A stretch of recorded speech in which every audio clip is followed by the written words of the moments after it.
ganito yan, di ba, noong 20th Congress, nung nag-start yung SONA, dahil hindi ko na po kayang suportahan yung liderato ni former Speaker Martin Romualdez, ako po ay nagsimulang independent. Okay? Then, nung naihalal po si Speaker Bogie D bilang speaker, bumoto po ako sa kanya bilang speaker. So, automatically, naging part po ako ng majority. But kahit naging part ako ng majority, hindi po ako tumanggap ng kahit anong posisyon, kahit anong chairmanship o kahit anong membership up to this day. Okay, sige po. Kasi kaya ako kami nagtanong yan kasi meron po sinasabi si Representative Erisinga na siya ay nasa minority, pero hindi ho naman po binanggit niya na may kaugnayan yon sa minority, majority. Pero ang sinasabi niya, may mga kumakausap daw sa kanya and perhaps sa ilang pong taga-minority para po mag-endorse ng impeachment complaint laban kay Pangulo Marcos. Kayo ho ba ay may informasyon tungkol dito? Ang impormasyon ko lang dyan, Ted, is yung nakikita ko rin sa news, no? Yung mga statements din ni Congressman Egay Erice. Pero kung tatanungin mo ko, Ted, kung meron bang lumapit sa akin, meron bang nakipag-usap sa akin tungkol sa impeachment na yan, wala po. Opo. Sa ngayon ho ba, Congressman, meron ho bang umuugong-ugong dyan na pagpapalit sa liderato ng Kamara, meaning pagpapalit po kay Speaker Bogie D?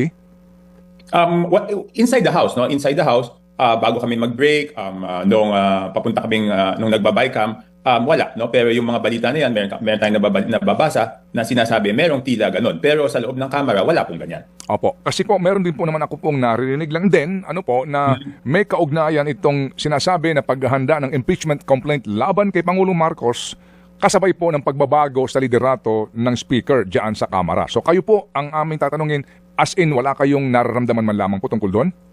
Wala po, unless hindi po ako nasasama sa mga usapan, pero wala po. Ano po ibig niyo sabihin, Ted? Papalitan yung speaker bago mag-impeachment, ganun ba? Or bago mag-file ng impeachment? Or ang mangyayari po, meron pong sinasabi na mga pagkilos para po sa pagbabago ng leadership, meaning speaker, para po nang sa ganon, ito na po ang senyales para po magbaliktaran na yung majority po ng miyembro ng Kongreso. At doon nga po daw, yun na, yung posibilidad nga ng paghahain ng impeachment complaint laban sa Presidente, and then yun na po yung start nga ng pag-ikot, ika nga po, ng bola. wala po akong nababalita ang ganyan. Pero since nasabi nyo, makikichismis po tayo sa ating mga colleagues. Pero wala pong nagsabi pa sa akin ng ganyan, Ted. Baka huli lang ako sa balita. O baka hindi na ako sinasama. Opo, hindi kasi alam niyo ho naman, marami pong, hindi ho natin may tatanggihan. Yung iba nga, kung ano-ano lang, di ho ba, no? Pero, ano ho ba ang realidad?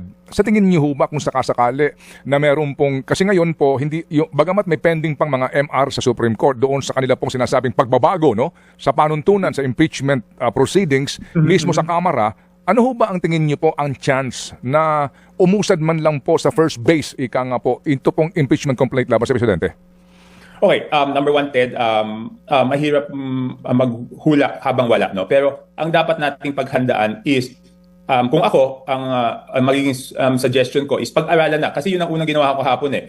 Noong narinig kong may ganyan, binabasa ko yung Supreme Court ruling para assuming na hindi po baliktarin yung kanilang desisyon. Ang unang-una naming dapat gawin sa House is baguhin din natin yung rules of impeachment namin, di ba? Kasi may bagong mga parameters doon eh. Pero ang isang nakita kong maliwanag doon is that maliwanag na upon receipt of the SecGen, dapat i-endorso niya kaagad eh. At dapat stricto naming sundin yung within 10 session days mapadala sa calendar, and within 3 session days ay mapadala sa Committee on Justice. Number 1 po yan, no, Ted? Number 2, yung tila doon sa decision ng Supreme Court, kahit may 1/3, wala nang automatic transmittal.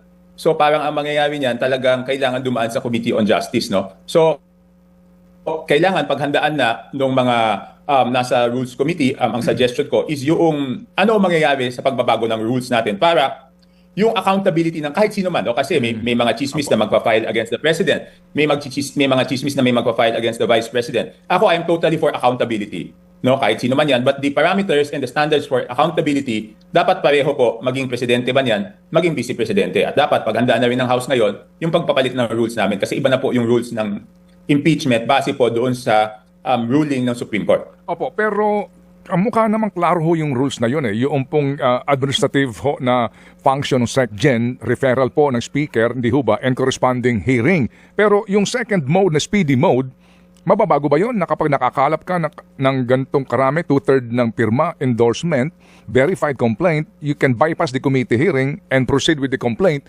pag susumite sa Senado? Wala na ho ba ngayon yun? Yun ang hindi ko pa maliwanag na iintindihan ng mabuti base doon sa Supreme Court ruling. Kasi di ba parang sabi nila, dapat bigyan ng tsansa yung akusado na sumagot, di ba, Ted? Parang gano'n. Pero yung nakasanayan natin dati is that basta't may 1/3, automatic transmittal yan, no? Number one. Number two, dapat baguhin yung rules namin kasi doon sa rules namin, nagkaroon ng role yung SecGen. Pero doon sa konstitusyon, nakasulat upon receipt of the House. Di ba kasi dito parang dadaan muna sa SecGen, tapos yung SecGen ipapasa doon sa Speaker. Sa tingin ko, para dapat consistent dito sa Constitution, ang sabihin lang upon receipt of the SecGen, doon na magsisimula yung 10 session days. No? Para lang maliwanag, para consistent.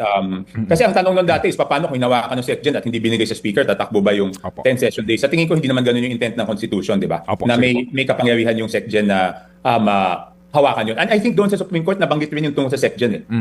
Opo, sige po, sige po. Anyway, so sir, regardless ka ninyo, kahit na sino pa yung impeachable official na hahainan po ng impeachment complaint, di ho ba, dapat dumaan sa proseso, no? Opo, yan po ang Yes, klaro. correct. And then, opo, ito lang po. So, kahit naman po sino, pwede po maghain ng impeachment complaint duly endorsed by a member of the House, even against the President, di po ba? Yes, correct. Correct, Ted. Tama po. Apo, sige. So, yun lang po ang atin dito. Kapag may naghain yan at may nag-endorso kahit na isang miyembro naman po ng Kamara, obligasyon ng Kamara na ito po idaan na sa proseso. Correct. Obligasyon po yan. Within 10 session days, dapat malagay siya sa calendar of business. Ibig sabihin, dapat basahin sa floor. At within 3 session days, dapat ma-refer siya sa Committee on Justice. Yun ang maliwanag na stricto naming dapat sundin. Apo.